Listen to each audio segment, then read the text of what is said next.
High বন্ধুরা, আজকে বানাবো চেলা মাছ। এই মাছটা আমরা চেলা মাছের চিনি, আপনারা কী মাছের নামে চিনি আমাকে একটু কমেন্টে জানাবেন। আজ এটাকে রান্না করব। এটাকে কেটে নেবো আমি। মাছগুলো নুন হলুদ মাখিয়ে রেখেছিলাম, এবার আমি মাছগুলোকে ভেজে নেবো।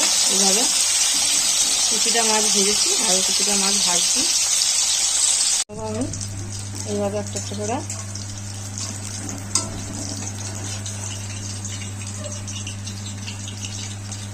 এটাতেই আমি তরকারিটা করব। আমি কালো জিরে ফোড়ন দিয়ে দিলাম, কুচনো পেঁয়াজ দিয়ে দেবো, পেঁয়াজ কুচি দেবো,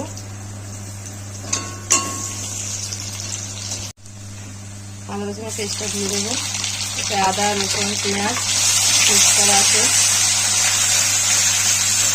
টমেটোর পেস্টটা দিয়ে দেবো,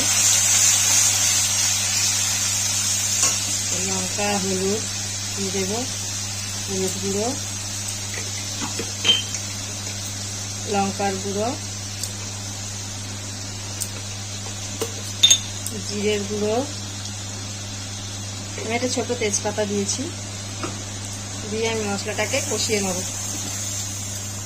নুনটা দিয়ে দেবো স্বাদ অনুযায়ী।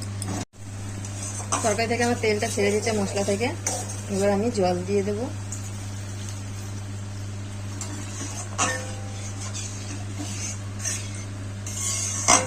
ফুটে গেলে মাছগুলো আমি দিয়ে দেবো, ঝোলটা একটু ফুটে যাক। মাছগুলো আমি এবার ঝোলে দিয়ে দেবো, দিয়ে ফুটিয়ে নেবো, নিলে আমার মাছটা রেডি। ঝালটা আমার হয়ে গেছে, ধনে পাতা দিয়ে দিলাম, গরম মশলা দিয়ে দিয়েছি। ভালো লাগলে চ্যানেলটাকে আমার সাবস্ক্রাইব করবেন, লাইক কমেন্ট শেয়ার করবেন। আর আমার চ্যানেলে যদি নতুন হয়ে থাকেন আমাকে সাবস্ক্রাইব করবেন। দেখুন ঝালটা হয়ে গেছে।